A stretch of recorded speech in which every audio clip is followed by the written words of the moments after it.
Welcome back to the Opinion 2.0. We are coming to you live from the couch. Wow. New feelings, new scenes. I'm sure you picked up by now, but we always swap seats. Yeah. That's gonna happen. Yeah. Don't worry. We Eventually, alternate. yeah. But again, I'm forgetting to introduce her. Wow. My name is Miki, and to the left of the couch is my co-host. Yes. Thank you so much for coming back. We really appreciate it. We've got some interesting topics for you today. By the way, while filming this episode, load shedding happened. Yeah. So in take one, load shedding struck like like the hammer. So yes, load shedding makes me sad, bruh. And it upsets me and it frustrates me. Bruh, and it's it's like, been upsetting you for the longest time. yo, It's been a week I since we get spoke evil about from this. Look, today's episode is gonna be a little bit emotional, or not emotional, rather like more. It's gonna be less funny and more political, right? It's delving a bit deeper into the family dynamic. So Yes. it hits a bit closer to home for those who have families. And yeah, for those who don't, take note and take heed of that's being said. Yes. You could take it as guidance to a certain extent. Yes. Don't take our word for it though, because we are not professionals, as we have mentioned many a time. We're not professionals, but we are family men, and we have Exactly. families. So yeah. Look, today's topics. Let's get right into it. Go for it. Number one, the nuclear family versus the Western family. All right.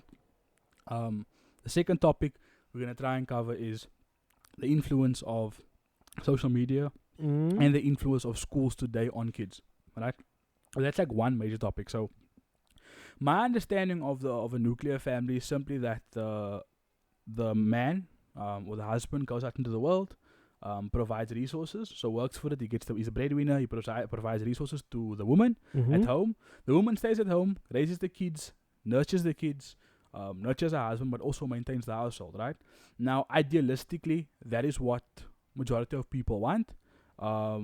Simply because there's so much things around it. Right now, the reason why I feel like the nuclear family is idealistic is simply because I don't want my kids to be indoctrinated by a textbook that speaks about things that's against my religion. Yeah. Right? No, that's how it That's goes. not within my religion. And I think that's a risk, right? Because, as you know, and a lot of people know this, that most religions these days are becoming tolerable of certain things. Yeah. And so are schools, right? Because remember, these things I learned in school that you wouldn't have learned in school. And there's things that you learned in school that I wouldn't have learned in school, because every year curriculums change. Curriculums change every year. And I know this because, I was in grade 9. My sister, who was in grade 11, couldn't help me with my maths homework. And she was doing pure maths in grade 11. But the curriculum she was doing, It's different. I was doing grade 9 already. Or I was doing matric exam, or their matric, or the previous curriculum's matric mathematics in grade 9 before choosing pure maths. So that's what I'm saying, like, that's a practical example. So like, the nuclear family protects your kid from being filtered the information that's unnecessary. Like, I don't like, for instance, it's indoctrination itself, like World War II. Let's just talk about this. I was taught about that in history in grade 9, World War II, and who was right and who was wrong, right? But then years later, people that I was obviously tutoring, I said, hey, don't you guys write the essay on World War II? They're like, no, World War II is not relevant anymore. What do you mean it's not relevant? Oh, no, the history we talk about now is post-apartheid South Africa.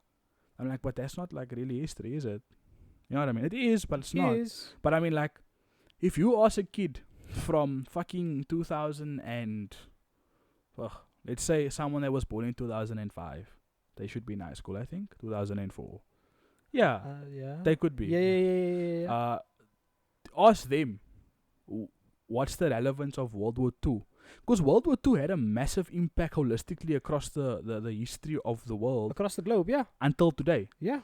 So that's what I'm trying to say. Like, the nuclear family protects you from that. Because there's information that's changing all the time. So the world can be tolerable English is running away from me. For more tolerable, more digestible of things to the woke culture. Yeah. I mean, again, I don't have a problem with culture. But the woke culture is the Western world, right? And I think that the problem with all of it is that I feel like the nuclear family is important to me, and I want that. Right now, I'm not able to, unfortunately, because of certain circumstances. But also, it's a choice right now, right?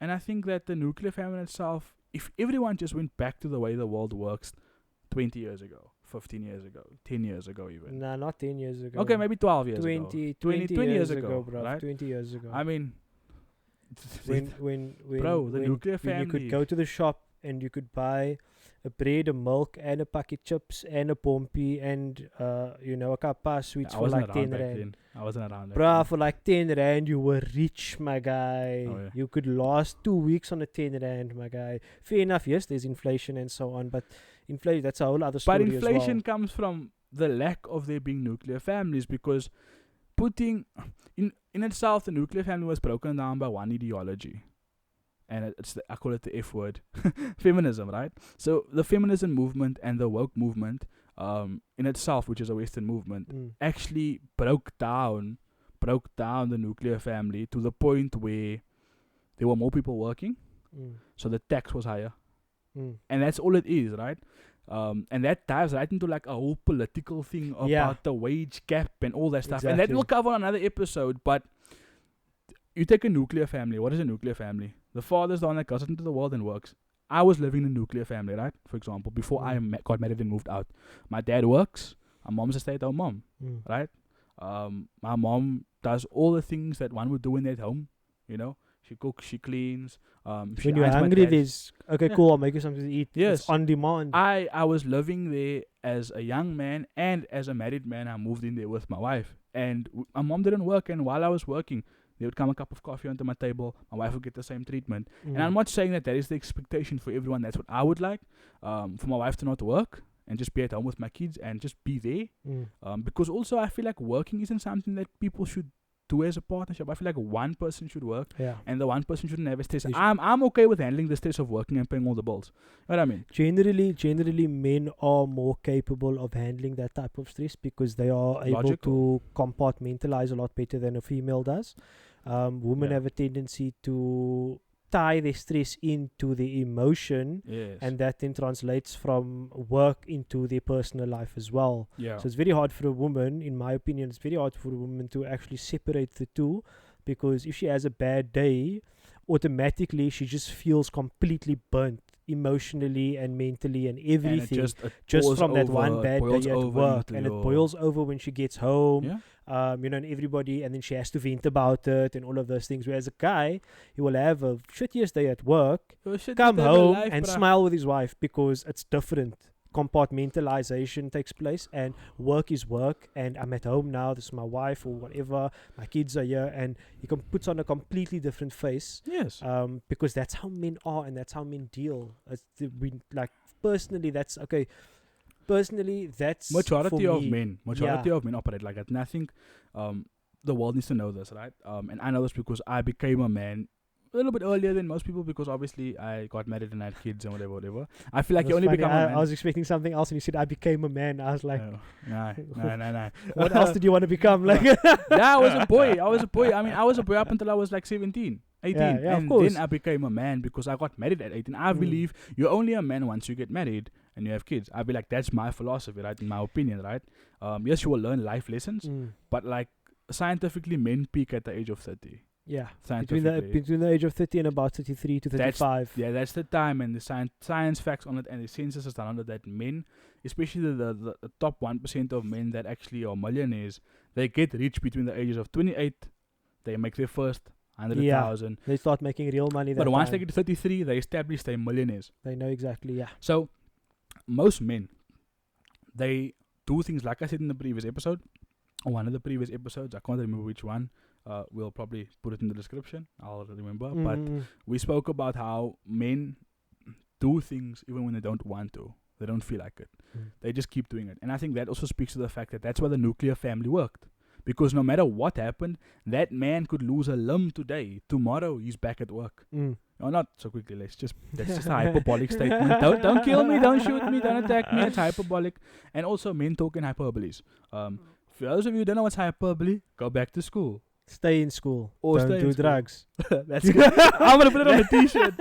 That's gonna stick, bro. It's gonna stick. Yeah, I like grapes. You will not, bro.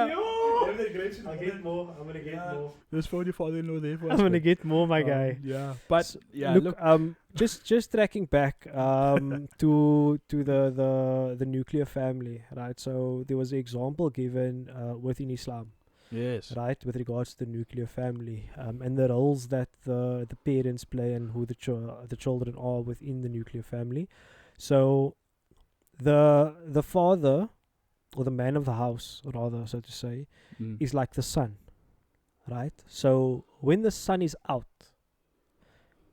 you can't see the moon, you can't see the stars, because the man has to lead and run everything, right? So that's basically the man going out and performing and doing what he needs to do to earn the resources and so on. And then the night comes around and the moon comes out and the stars come out. Right? And the stars come out and you can see them. And what does the moon actually do? Where does the moon get its light from? It's reflected from the sun. From the sun. Right? Yeah. So if the man goes out and does his duty by providing, the moon can shine even brighter. So the brighter the sun shines, the brighter the moon will shine. And therefore the stars will benefit because now the moon is more visible.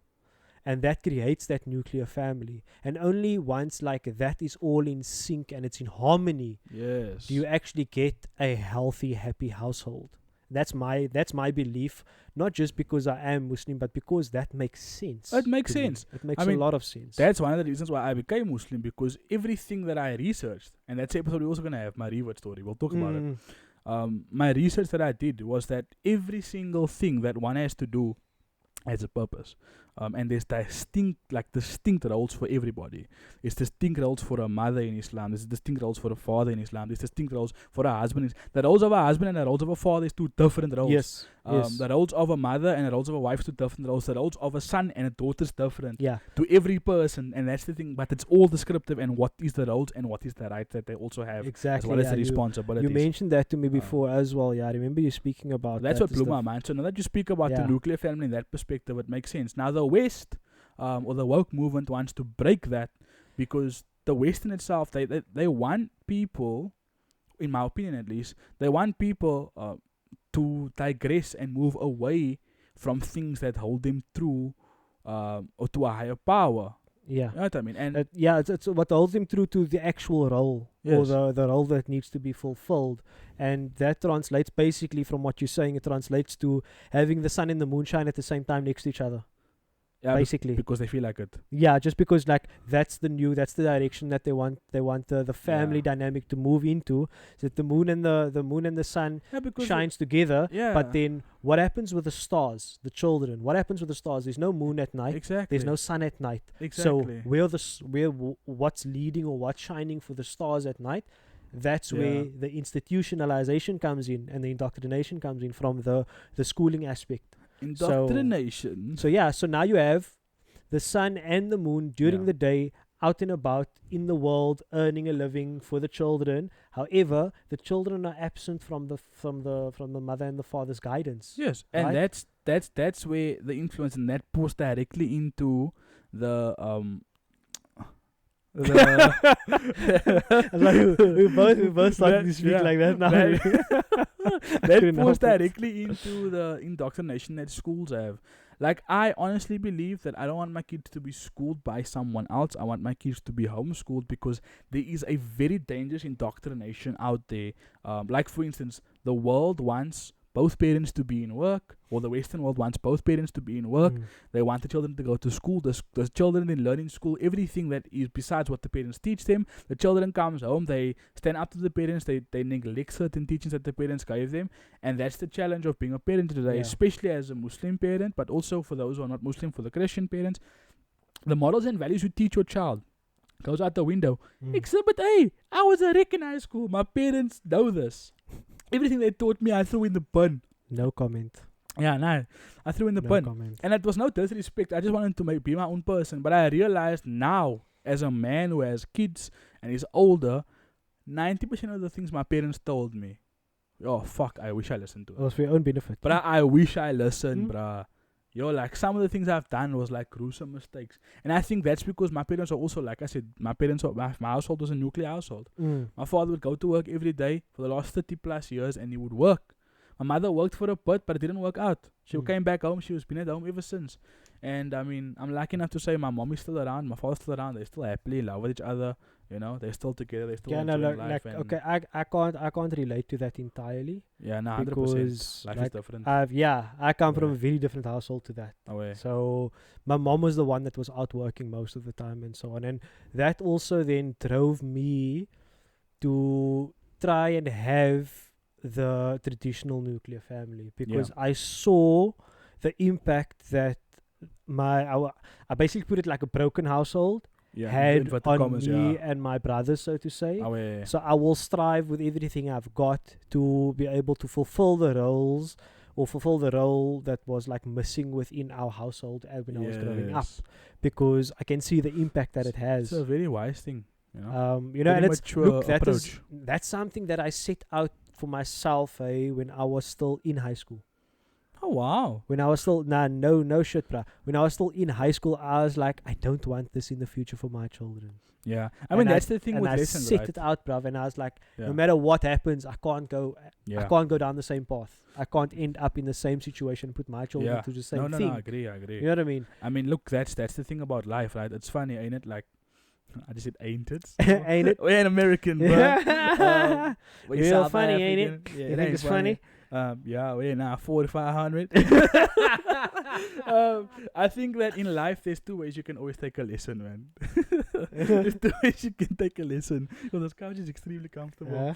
There's two ways you can take a lesson. Either you can take the latter, you can take the higher, or you can take the latter. And I know in your situation, it would have been easy for you to say, I'm never going to get married because that's what happens, and I'm just going to stay single for the rest of my life, and then, you know, and live a good life and as live well. a good life, you know, just I'll never need to provide for anybody. Anyone, no responsibility besides just, you know, making sure you look good and feel good. You know what I mean? And I think take care of yourself. That's the easy road. And I mean, a lot of people, and I'm not taking shots at anybody, a lot of people out there, they use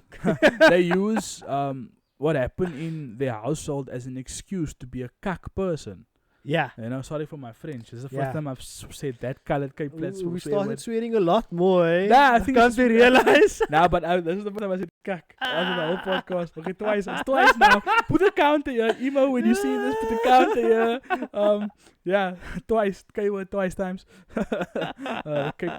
K-word. Anyway, so I think that there's two ways you can go about it. And most of the time people use excuses of their past.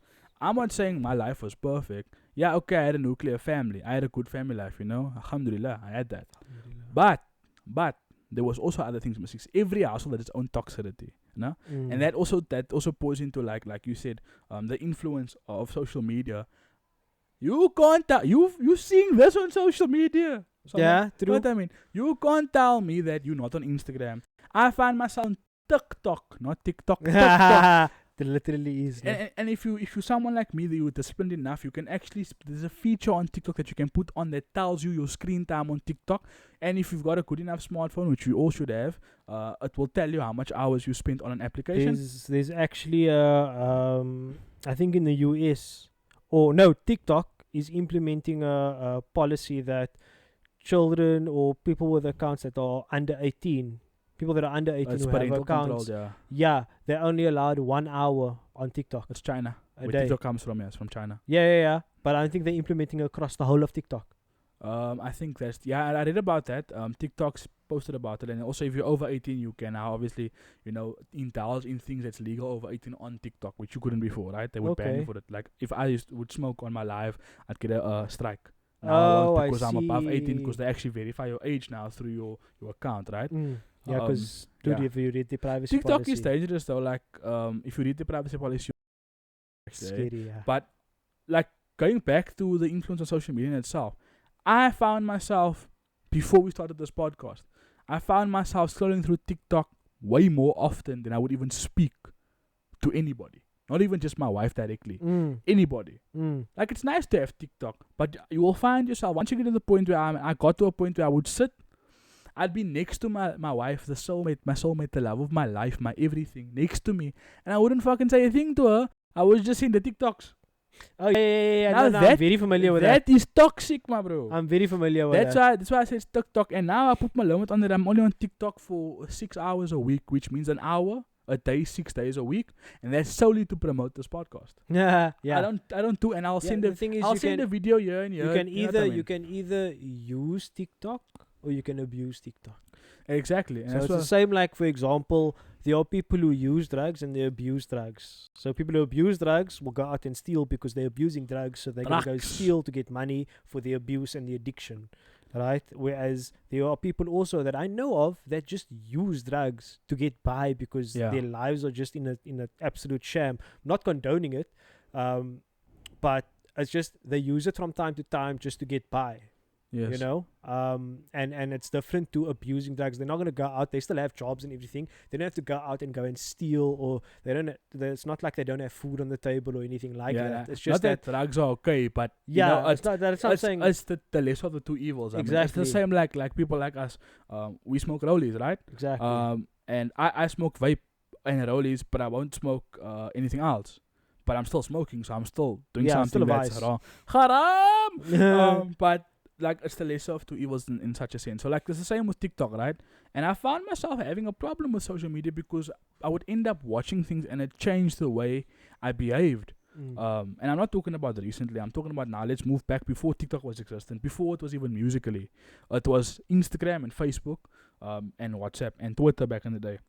Well, Twitter's blowing up again now since Elon took over. Shout out Elon. I got my Twitter back also, man, because I was banned. So, Uncle Elon, if you ever see this, we are South African, support local businessmen. You're looking for a plug, just maybe an injection of like 1 mil. Nothing for you. That's only $70,000. Ain't shit for you. You know what I mean? Come on, guy. Do things. Do things. So I think social media in itself and the influence it has, and I'm not just talking about on us. I mean, the kids as well, right? And I said this because I grew up in the era of social media. I was on Mixit when I was like 8.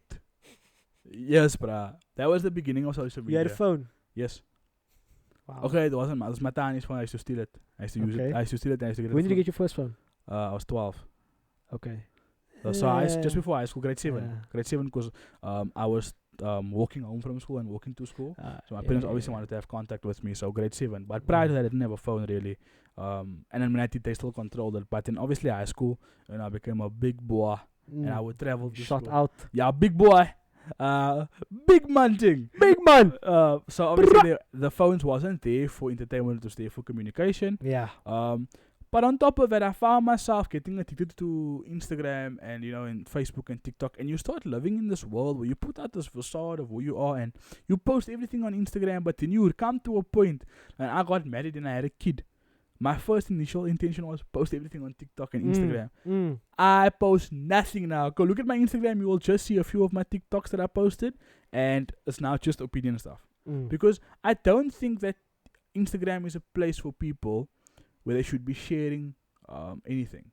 Simply because TikTok and Instagram, actually the influence it has because of the West, it actually has this influence of creating people or creating depression in people. Right? Yes. And because now you see, my bro, I have an M4. But you don't know how hard that bro worked for that M4. And maybe it's not even his M4. Exactly. Or it's just a picture of somebody else's M4 that the man is lambing by. Or your neighbor posts a picture on Instagram. You know your neighbor drive a Taz. Not shooting people Tazes. But you know your neighbor drive a Taz. But he posts a picture of him in a Golf 8. And he's like, and he makes a caption about some future song, like, like, she belongs to the streets or something like that.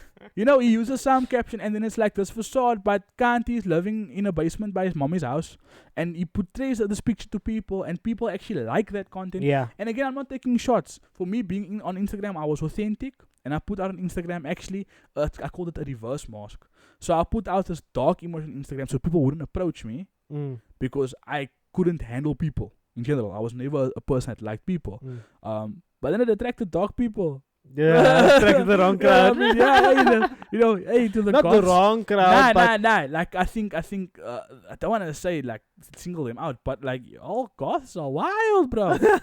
Y'all wild, bro. Y'all emo kids and y'all goths and y'all metalheads are wild. I still like metal music till this day, but, goth is a bit tough, bro. Like, the gothic lifestyle in itself. Hectic. You don't want to go there. Hey, listen. Hectic. Don't. If you have a choice, don't. You say it's commitment. Bruh, yo, I think the funny thing about it is that the gothic culture is so and again I'm not taking shots, but like it's out of experience because I was in the goth culture crew in itself. The gothic culture in itself, my bro, it's so dangerous because you look back now, no, and you see all the acts of disbelief you've performed, man, the non-believer behaviors in there. Bruh, it's wild. Look, and for any religion, and I'm not just talking for Islam, I'm talking about for anything because I was a Christian as well, right? The acts that these people and these groups of people perform when you're in that space, you wouldn't believe me if I told you, so I'm not going to tell you. Just to the goths out there, calm down. Relax, man. Because you're dangerous. And I mean, that also comes from social media. There's this perception. And I'm not saying all goths are bad. I'm saying from my experience and in my opinion, from what I've experienced, it's dangerous. Because like social media puts this picture up. Social media puts up a false image of prosperity. That's the whole thing, and that's why I said it like it's a room for depression, bro. Yeah, and you're not someone that's really on social media. Yeah, that's the thing. That's what I was about to say. Like if you look at, I don't really post anything at all ever because I've never. That's bro. I had to beg this guy to literally upload a profile picture on his TikTok and his Instagram because of the podcast. That's the only reason why he has social media. Because anyway. Because look, I love my life in today. I don't love my life online. I love my life with what's around me. If my wife is with me, then I'm with her.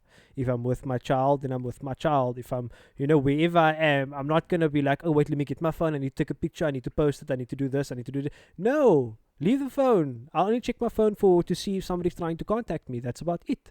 And I think that's the purpose of an actual cell phone, which is now obviously a smartphone, has become to it's the purpose is it's lost the scores.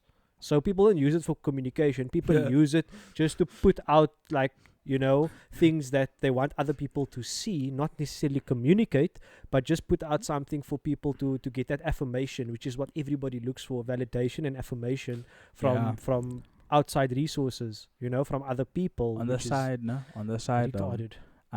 We require validation and attention. Please like this video. Like this video and subscribe to our page, man. Please. Just by the way. Just by the way, man. It's not that we're looking for it necessarily. I'm looking for it social media. No, man. Look. Do it for his sake. As you've mentioned before, he has mental health issues and things like that. Please, guys. Please. We don't want to lose him, we can't lose this guy. So listen, don't go down that route, shame, man. I don't want to take stabs with anybody. Listen, you take stabs yourself, bruv. Look, I used to stab myself a lot.